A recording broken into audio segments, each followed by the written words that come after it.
So here I can start off with cutting down the middle. And then from here, I can show the anatomy as it was at the time of death.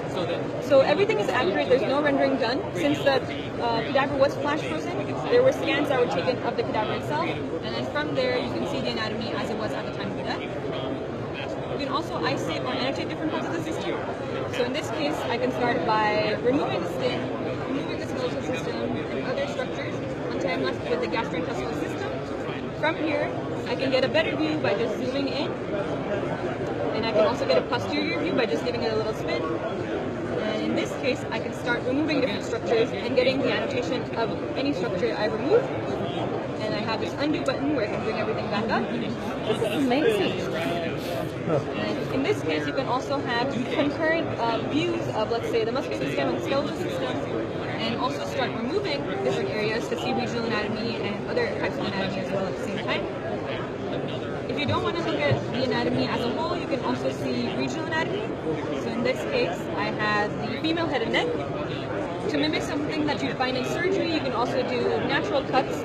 So in this case, I have an incision made, and you can also see the relationship between the skin, the fat, and other structures. And as I showed earlier, you can go ahead and also remove structures here and press this undo button. And what's interesting is these are actually the scans that were done from the cadaver. So everything you see here is what we saw at 0.6 to 0.8 millimeter thickness. And so each time I turn around, slide through these sections, I can see where you guys and you're not just limited to the head and neck, you also have areas like the brain, large areas like the thorax and the abdomen, all the way down to the leg and foot.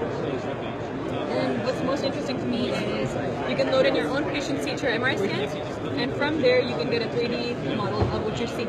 So here we have a post-operative scan of a patient with a brain aneurysm, and this is the actual CT that was provided. You can go ahead and slide through the CT and see exactly where the clips were placed as well. So if I go down here, it'll show where it is here. And same functionality as before. You can go ahead and make a quick cut into the 3D model and see where the clips were placed as well. So it's kind of more intuitive when you see something in 3D, where the clips were placed rather than just focusing on a CT. And you can also add in some vasculature if needed. And you can also bring it back down. There's other ways where you can utilize this where I bring in transparent soft and hard tissue.